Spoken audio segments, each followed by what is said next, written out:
Delavan, let us resume our discussion about Sinjar. Some people claim that the KRG and Baghdad are fighting over Sinjar. Is that true? Thank you, Laurie. That's a very timely and important question. First, I would like to acknowledge that what happened to the Yazidi Kurds in Sinjar in August 2014 is one of the cruelest genocides against humanity.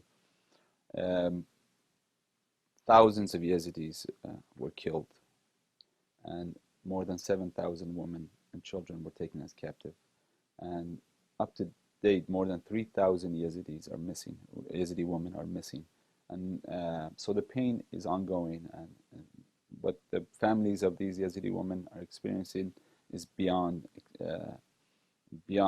anything that any human has experienced in the recent decades. Currently, there are no Peshmerga forces that belong to the KRG are in Sinjar itself. Sinjar is controlled by the Popular Mobilization Units and elements of PKK fighters and Yazidi militias that are supported by them. There are some militias that are pro-KRG, but they don't belong to KRG. But the situation is beyond security. The infrastructure is destroyed. Most of the homes are destroyed. Unemployment is a major issue. Lack of services, public services.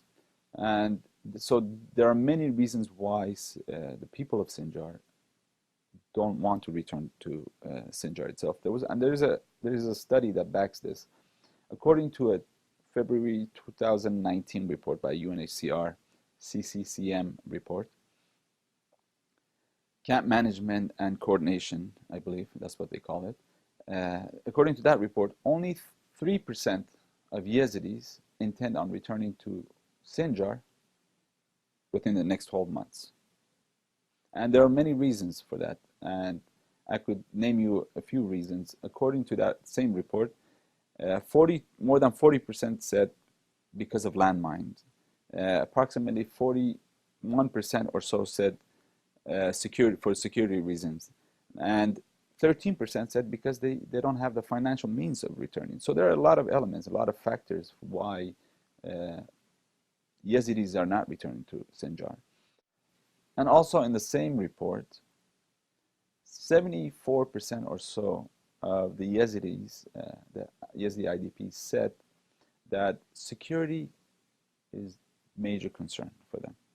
And they believe that Sinjar is not safe enough for them to return.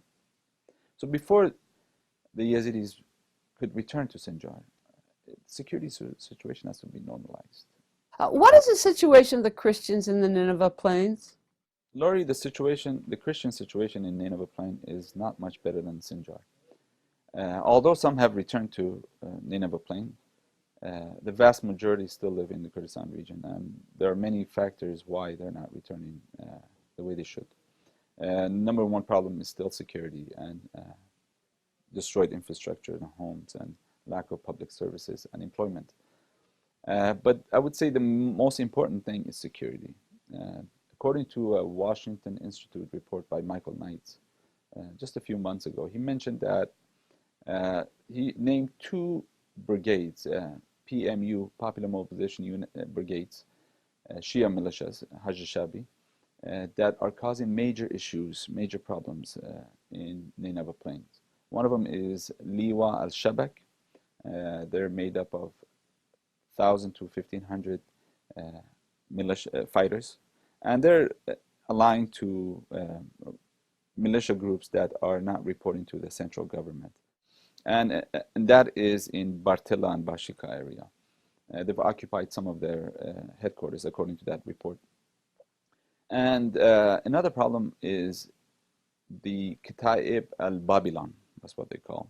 Now, this is supposedly a Christian militia, but according to the reports to Washington Institute, the militia is primarily made up of Shia militias that are reporting to the same group that I mentioned, and their leader actually is identified as a terrorist, according to the U.S. So the situation is dire, and many Christians don't want to return to the Nineveh Plains. And according to the survey that I mentioned earlier, approximately 39% of Christians intend on leaving the country.